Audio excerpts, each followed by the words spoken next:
ओडिशार जनमानसर नेता नवीन पट्टनायक परामर्श क्रमे समग्र ओडिशा रे आपण माने जानती जे गांधी जयंती ठारू आमर पदयात्रा कार्यक्रम एवं सभ्य संघ कार्यक्रम आरंभ होईछि एवं 13 तारीख होइथिला सभा शेष दिन आपण माने आमे अति खुशी आनंदित जे आमर काउपुर दैसिंग पंचायत तरफ आज मिलित भाव 13 तारीख दिन भद्रक निर्वाचन मंडली पदयात्रा करा बोली निष्पत्ति होता एवं जहाँ फल आज से पदयात्रा कार्यक्रम ए पंचायत रे अत्यंत कर्मी को पार्टिसिपेशन दे जोभली है आपण मैंने निजे अनुभव करेंगे जे केते महिला माँ मैंने उपस्थित होती एवं आम राज्य स्तरीय नेता से देवी प्रसाद मिश्र एवं आमर बबी बाबू सी आज उपस्थित होती सभा आरंभ शेष पर्यंत एवं सभा आरंभ शेष पर्यंत समस्ते शांति उपाय रही कि दुखर विषय जे विगत 6 मास 5 मास है जो जनता जो रहा बीजेपी सरकार आसी लोकहितकर कार्य तो करवार किसी ना किंतु विजु जनता दल जो सरकार जो कार्यक्रम होता से कार्यक्रम गुड़ी को खाली नाम बदलैबा रंग बदलैया छड़ा आउ किसी कार्यकारी हबार नहीं जो राज्य समग्र भारत वर्ष विश्व में प्रशंसित होता खाद्य योजना रे खाद्य सिक्यूरिटी स्कीम रे आज से देखा जे विशेषकर फुलबाणी जिले में आंब टाकुआ खाई लोक मरुंच आमर ओडिशार आत्मस्वाभिमान पर आँच आउ सर्वोपरि विजु जनता दल हारी लोकों सेवार विनियोग बोली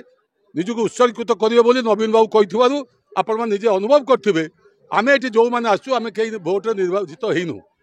किंतु आम संकल्प नहींचु जे नवीन बाबू को 6ठ थर ओडिशार मुख्यमंत्री करी जो रही लोकों आशा आकांक्षा तो पूर्ण कर दुखर विषय यही मासे 2 मास भितर भद्रक निर्वाचन मंडल भितर गोटे नुहे बारंबार आमर कर्मी उपर आक्रमण होची आम सरपंच लोका को अरेस्ट करा होची केतक जगह ये आप जानते जो सरकारी ऑफिसर जो पीडीएस नदेला ताको जो चार्ज करागला कहीं तुम दब नहीं पुणी से सरपंच भी उल्टा केस आरंभ होगा आज सब दुखर विषय गतकाल राति आमर जी हूँ ये जोन जी लीडर कहले अत्युक्त हम ना पूर्वतन सरपंच समिति सदस्य बर्तमान कोऑपरेटिव प्रेसिडेंट चित्तरंजन राउत ताको हत्या करागला कि जानूे जे जनता जी कि राज्य रे जो देश रे सरकार करुची जनता दल पार्टी भारतीय जनता पार्टी से वर्तमान लोकाभिमुखी न होई लोकों को मारिया पाई जो योजना ताको कार्य करुची एवं विजु जनता दल प्रति अफसोस नहीं पड़ुची एवं ओडिशा रे विजु जनता दल को जो मूलोत्पाटन करने तार जो उद्यम फिजिकाली एसेसमेंट जो आरंभ कर आमे तार घोर निंदा करुचु एवं आम आज संकल्प नहीं आज पदयात्रा रे जे जदि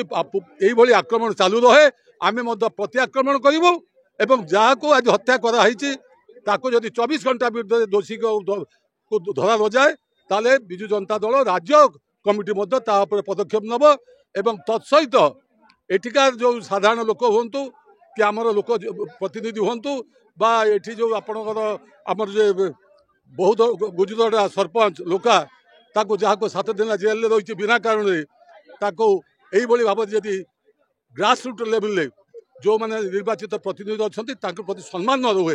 ताले आमे यार घोर प्रतिवाद करूँ और राजरास्ता को जीवु आम जो 25 नंबर जून जनसंपर्क पदयात्रा करा जायथिला प्रफुल्ल सामल महोदय उपस्थित थिले आउ राज्यर बरेण्य अतिथि बबी दास तथा बबी मिश्र आसी उपस्थित थिले आम दैसिंग पंचायत ये पदयात्रा संपूर्ण है आमर बहुत दुखद घटना नालू यही 25 नंबर जून नालू बाबू को आज मर्माहत भाव में मारी बीजेपी हो तो जी भी हो मारी पुखानुपुख कर आईन दंडित करा जाऊ।